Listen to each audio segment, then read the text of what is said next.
Hi, welcome to the Aaron and Ash show. That's the new name. I just made that up. Okay, so I'm a trance channeler and I'm going to allow love energy to pass through me, and it's the universe of love, and they've allowed us to call them Aaron, and they're going to have a little chat here with Ash about things that they're only privy to. And Ash is privy to, I guess. And okay, so I'm just going to leave. I like to say hello. Don't want to be forgotten. And I'll say goodbye at the end. Okay. We have arrived once more for an energetic exchange with a philosopher who has great interest in the ways of the world, the ways of man, both present and past.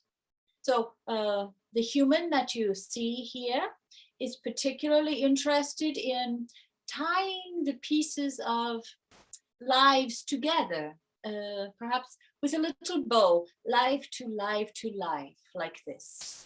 Now, along with this life to life to life, of course, there's a history of the time and what is known of the humans and the evolution of the time, of the times. So there is a particular interest in knowing the past, the history of humanity, and how it has gotten to this moment. Now, there's something of importance to discuss here. This history of mankind is often repeated over and over and over and over.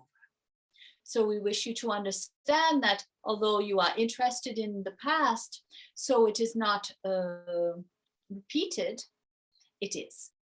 Humans have consistently repeated the same patterns over and over again. And we don't mean specific patterns, we mean the general patterns of mankind to overcome those who are weak, to have great power, to prestige, a collection of things. That's the nature of man. So in the history and in your future, this is the way of man. Now, we will let you join in this exchange in just a moment. But although there are many, many parts of you that wishes to say, we have learned our lessons, we will be better, we will be more kind, we will be more evolved. We want to stress the point that there's nothing wrong with the patterns of mankind. This overthrowing others and accumulating things. Really, the reason people wish to have wish to be different in the future is they are thinking there's something wrong with the behavior of the past. But what if that's just the way of man? Then you could be looser with it. Not just you, but others could be looser with the judgment and the study of history, as if there's anything wrong with it. Perhaps man will always be man. And if this becomes a part of your knowing and understanding, then you may evolve from there. When man will be man, then you stand alone and say, do I wish to be something different, or do I wish to be part of mankind? If I wish to stand separately, then I can do my thing, connect with the universe, and get all of the information. But I will not be in the history books as one of the usual that pass through the earth, for they are always the same. No matter what part of the earth you find yourself in, the ways of man are always the same. But the way of you can be different. So we have removed you from the scenario of mankind, only so you may understand there's no judgment on them, there's no judgment on you, but if you wish to be different, you can be. So, what do you think of this? Well, it's a very similar message to the message that we just gave earlier. We tried to record regarding your physical place on the earth and not connecting with chaos. It seems like it's a similar message in the sense that just not energetic, getting yourself energetically wrapped up with what's happening in your environment. So Perhaps on a smaller scale, what you are referring to, we are taking it that to a different level. We are not speaking exactly of chaos and anxiety when we have given you the story of mankind, for it is not always chaos that has occurred in history, but it has been a similar pattern throughout mankind to overcome those who are weaker, to destroy those who are weaker, to gather things, to accumulate, to grow stronger.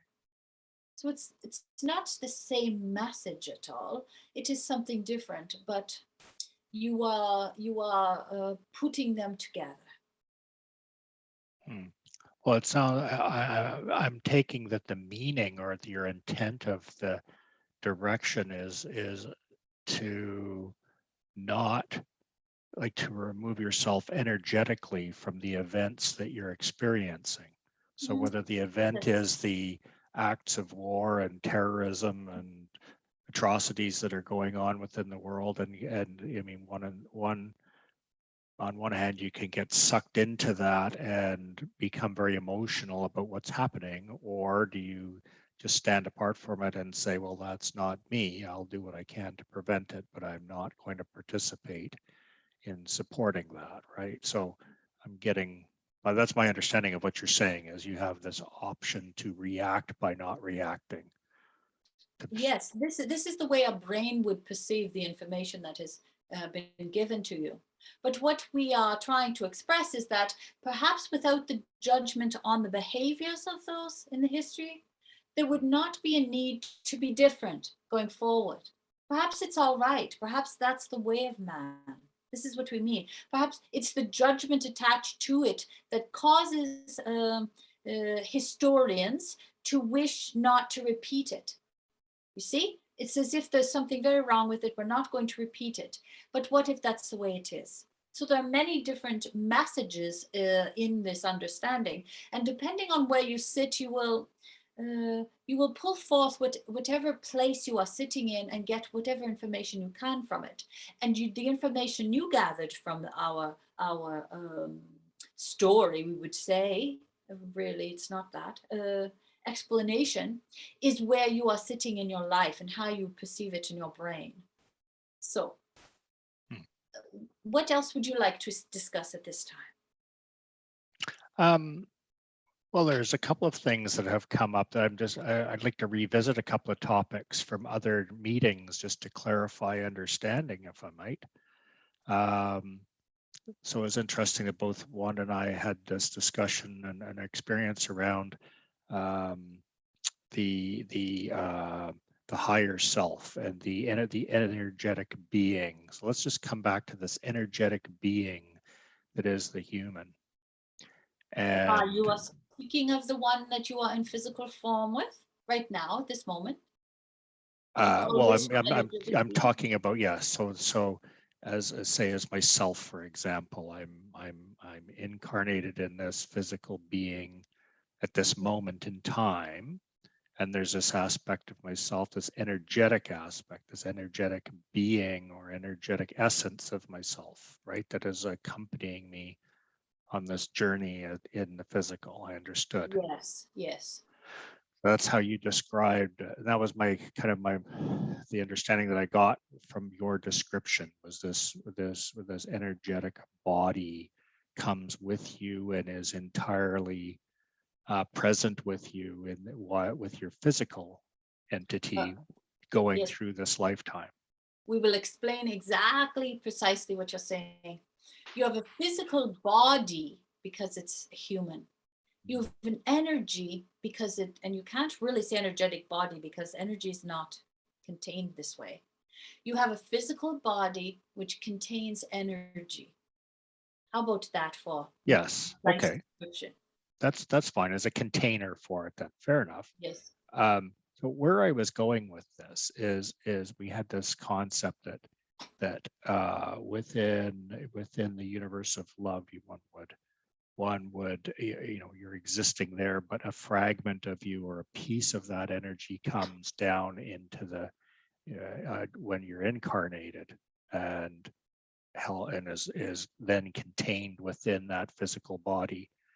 And when I presented that idea, as I remember, you said, no, it's not a piece of the energy, it's all of the energy. So everything that is you is then incarnated into that, with, or contained within that physical body. There's not, Yes, there's no other piece that resides somewhere else. this is not exactly precise. So we will Okay. explain what it is you are trying to say, and we will draw this more picture, more complete for you. When you are not in physical, you are one with all of energy. You no longer have a physical body. So now you're energy, but you're with all other energies as well. You work common good, you have access to all information, you understand what needs to be done, and you work as a group. Now, these words we are using are human words. They can't exactly, precisely explain what it feels like to be energy contained with other energy, mixing together as one. Mhm. So, although you are one together, you are also one alone. The one alone contains the memories of lives. Now, listen precisely, carefully to this explanation because it's exactly what you're wondering about. This part of you now that exists in the common good contains all the memories, all the visions and notions of everything. It knows everything because it knows everything because partly, let us say how this happens both at the same time, which is why it's difficult to explain in human words. So suddenly now, your eternal energetic self that resides with one in the universe also comes to earth and stays in the universe of love at the same time. So there's a certain looseness of mind that must occur for you to understand this Mhm. concept. You are there, you are here, and no time has passed. Now, this does not make sense on the human earth realm at all. It does not make any sense, but it's the absolute truth. So, not truth, absolute information that you are precisely looking for. So, how is it that your eternal, all knowing self can be one in the universe of love with all the others and be walking around within you? How is this possible? It is because only a small part of the knowing comes into your human body for it to give it life, just as much as it needs. It only needs a spoonful, believe it or not. A thimbleful, a drop is all you need to come into your human existence to live and to have a slight remembering of what it's like in the universe of love. Just a drop is all you need in your human form. So most of you can stay existing in the universe of love with all the others. That's your family, that's your home. That's where you really exist. But you'll pass through your human existence with a drop of energy. Now, the reason this is difficult to understand is because when you're having a human experience, you're egocentrical. All you know and all you care about is this life, this moment, the important things that are happening right now. You think that's all there is. And that's the experience of it.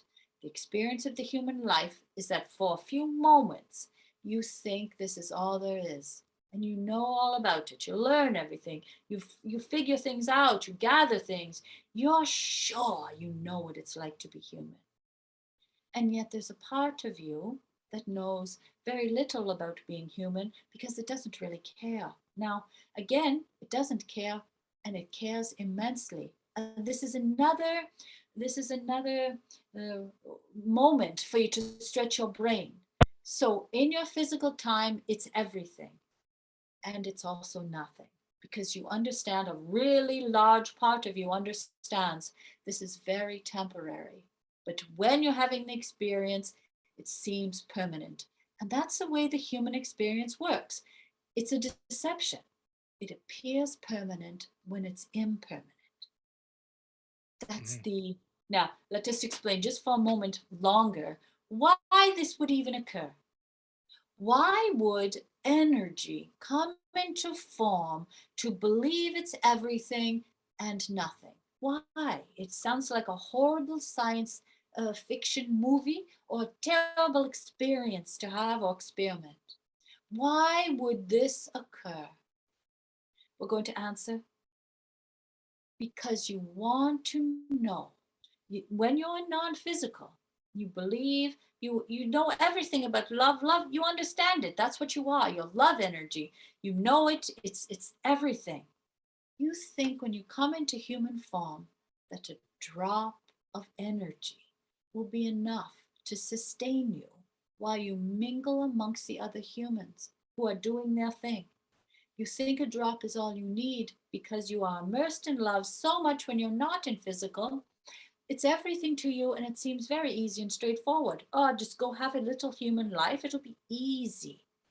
That's what you think when you're non-physical because you're immersed in it.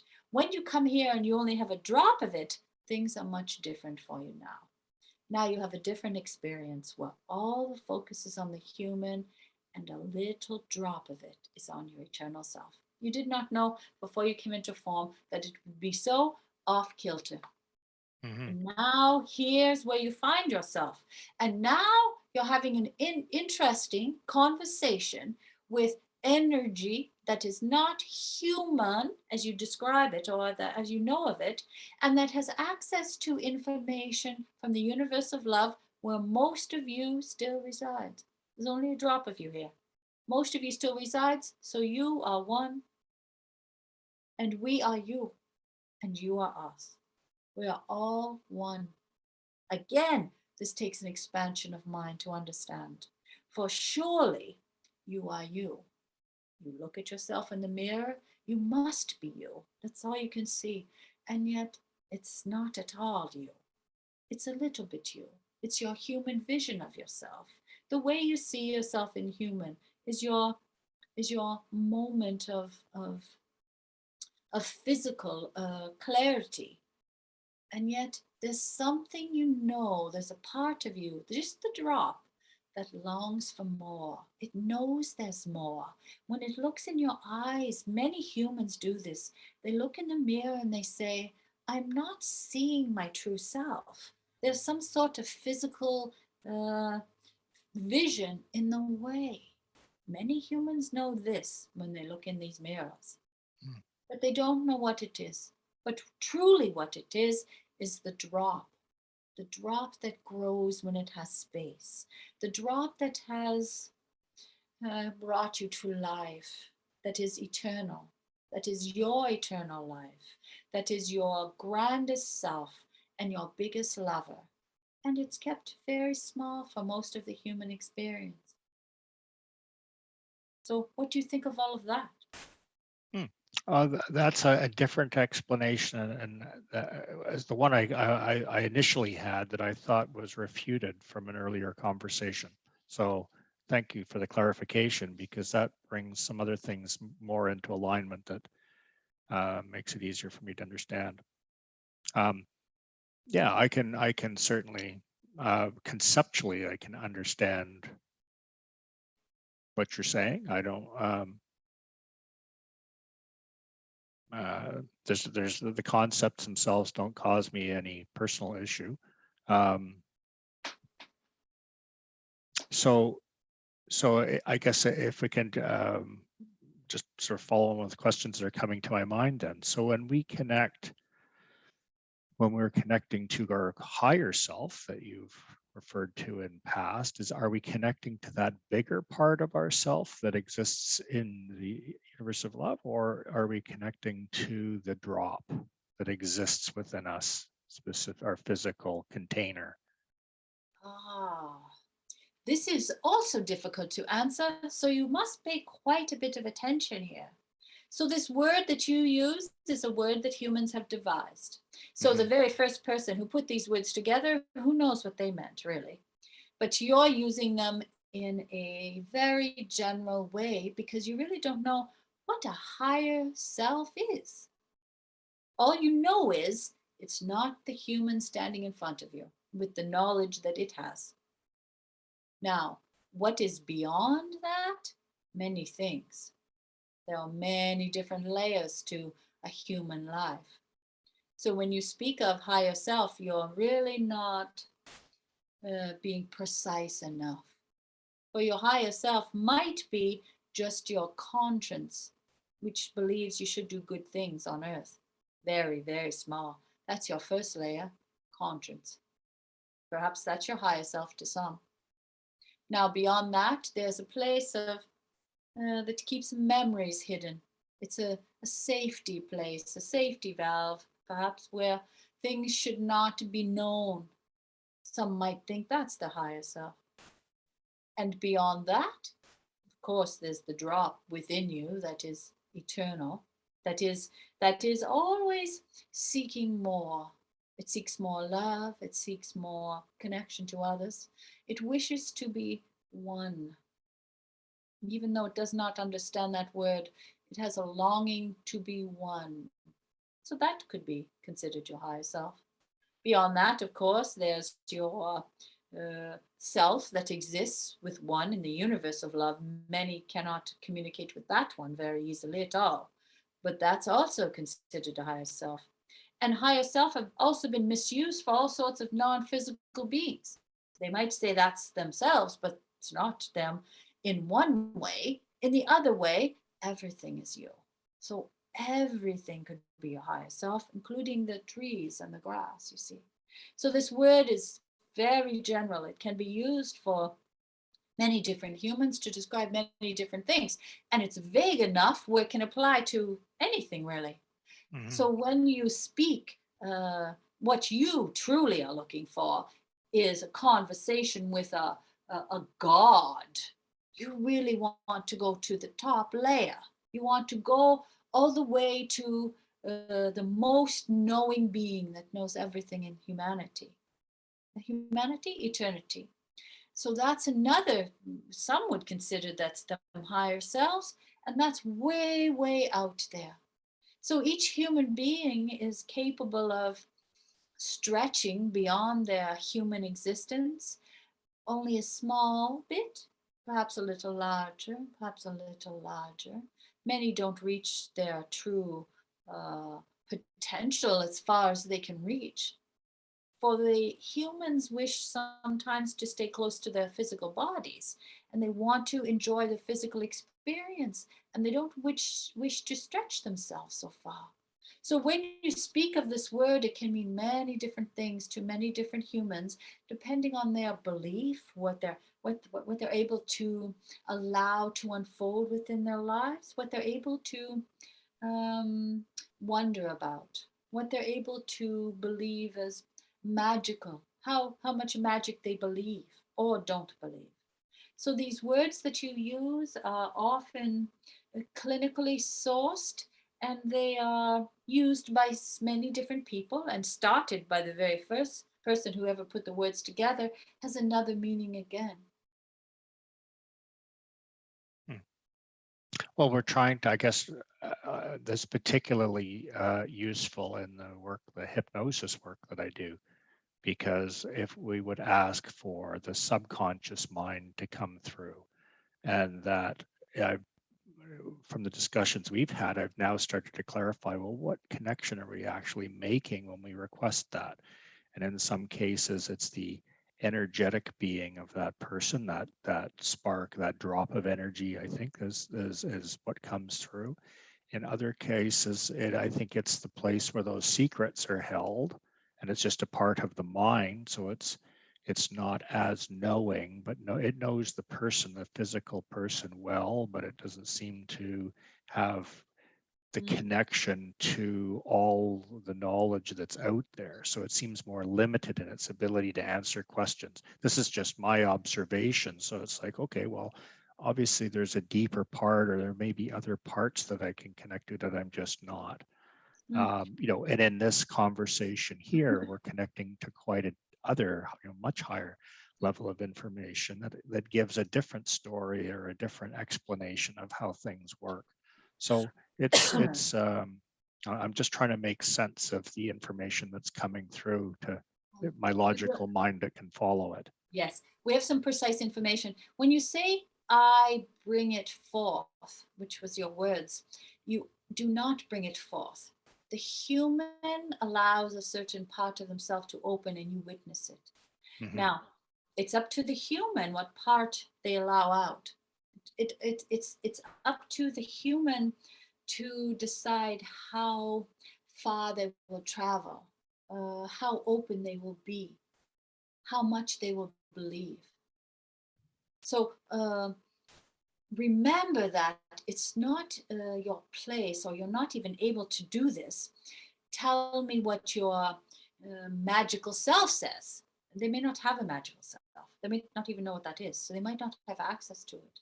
So, in the work that you are referring to, which is accessing humans when their walls are down, remember that it's up to that human to lead the interaction. Hmm. Well, it's always led in a very intelligent way. That that's been very consistent, and that's what catches me by surprise. That I know I'm connecting to something beyond, because a normal human conscious mind wouldn't be able to answer the questions in the way it does. Um, but for terminology, we need some word or some description as a way of asking for something. Mm. So The more now vague, they may be willing to open the door only to a certain point. I follow that, but we're just simply asking, for the subconscious mind to come forward, for the uh, subconscious to come forward. So the then the more question vague, is, what is that? uh, yes, but we are saying it's many things to different people. And the more vague you can be, the better. If you call it subconscious, that's what you'll get. But if you say, what is there any information that needs to come forth through the air, the airwaves, or whatever way you want to put it, as vague as possible, then the human will become larger if they are able to, and more information will come through. If you say, be small and just give me this, they will. Hmm. But so when you're vague, maybe, depending on the human, more will come through. Now, this is very precise conversation, which is for you. Is there is there more you would like to discuss that is for others who are not precisely in your field, but a Mhm. little more general, a little more open? Yes. Okay. Yeah, I think I need to, for me, I need to understand those concepts in order for other questions or other concepts to layer on top of it to make sense. So I'm trying to cover some basics here, I guess, and revisit that. So uh, thanks for that clarification. So um, in you've answered a couple of questions already then that's come forward. So let me ask the question. Maybe we can talk about, we're familiar with being in physical form. What is it? Maybe you can describe the experience for us to be in that connected state and in an energetic form. What do, like, from a human perspective, we would go, well, wouldn't that get boring, just being energy and not being able to have senses and Ah, interact with things? So you yes. describe what the experience would be like to be in energetic form. So this energetic form, which we have sought, now we are using your words, but they're not precise. When you're energy is the Mhm. opposite of form. So you can't be an energy form. All right. When you're an energy, it is, it's as if you are breathing as one. Take a breath in, you take a breath out. Take a breath in, you take a breath out, all at the same time. This sense of breathing in and out creates great ease and comfort, because you are all, you know instinctively that you're one. So you can rely on one another, you can support one another, you can think and make decisions as a group, and conscious not conscious. You can make decisions as a group that are the best for the group, even if they're not best for you specifically. You easily surrender to the will of the group, the best nature, the goodest, highest intent. And you very easily say, that's all right, I'll do it. Easily like this. It's much different than mankind in that way. You work as one, you are one, you live as one. You are a breath, we would say. Energy, that's the closest thing really. Energy is like breath because energy that goes in and out of you causes the breath, is the reaction to the energy. That's why you open and close, because the energy is coming in and going out, and coming in and going out. So say you are energy, say you are breath. It's very, it's very easy and light. Now, there are times, of course, when you have this human experience. This is when you come to breathe, not breathe, to smell, to speak, to move your body, to use your brain, to have a brain, to interact with others. That's your time. That's your time to experience those things. But they are not, so they are important because you wish to do them.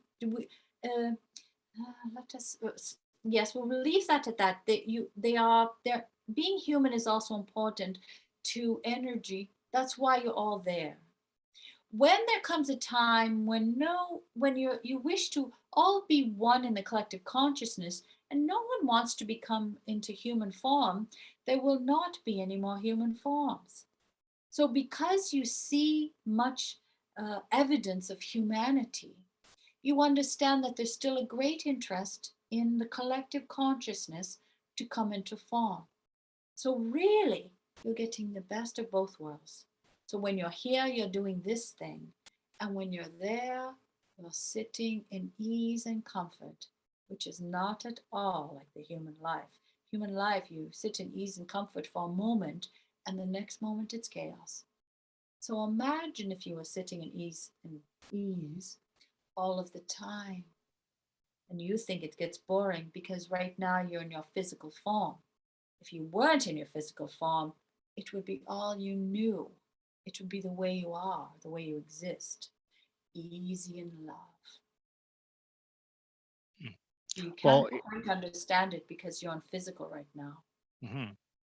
Well, in past conversations you've had, you've said that some beings that are in energy form have other things to do, so they're not always around, I think was the comment you made. So it sparked my Oh, imagination that, well, did they go off and do things somewhere else, or? let us explain. The ones that we are referring to are from your family lineage. Is Mhm. this the conversation? Yes. In that So, case, it was, yes. yes. So your family lineage always feels a connection to you. But so if you call, someone in your lineage comes. But that human being, or not human, that non physical being that's in your lineage has had many other lives and has had many other family lineage as you have. So perhaps your lineage, perhaps you have 1,000,000 lineage humans walking around on Earth from all your different lives. So you see, your energy goes to your lineage, but also at the same time, what if you're back in human already? It's very, very busy, you see. So you might be living your human form, you might be coming back to those who are in your lineage, or every which way. Now, as much as that sounds ridiculous, that's your human brain that finds it ridiculous. Because thinking you can't be everywhere at once. But if your energy, you can. Hmm. It's a different level of existing. It's another level of understanding, knowing. Um, you can be everywhere at once and you can be nowhere at all. We often speak in these opposites, you are everything Hmm. and you are nothing, and you are me and I am you, because it's absolutely a larger way of seeing your human lives. It's larger. It gives more meaning to the human existence when you know it's not just about going to the store to buy eggs and come home and eat it. When you Mhm. know there's something bigger than that, it allows you to relax enough to enjoy the life you're having, which is very important, to Mm. enjoy the life you're having, because this is the only moment for it. After a while, this won't be your life any longer. So it will be over and complete. So that's why it's very important to enjoy this moment. This is all that you have in this lifetime. Mhm. Uh, Okay, I and we understand must, that. I yes, understand that conceptually. So there's nothing there that I am struggling with. Um, yes. but when you're so is the uh, are there activities, or like here you would have various daily tasks and things as part of living? Does energy have any tasks Oh, or no, similar things it does, or just exists much like a rock would exist? perhaps, but you have chosen a form that doesn't breathe or think. How about a tree? How about that? Perhaps it Mhm. would be closer to the explanation. But yes, there are no tasks. That's a very human way of thinking and human way of living. You do this, you succeed, you complete this task, all of this. This is the way of your human life. When you see, you hear, you touch, you gather. When you're on energy, you're not doing any of that. You're Hmm. just existing. Now, we must complete our time together. Very good. Thank you for your explanations. Let us do namaste. Very good. Namaste.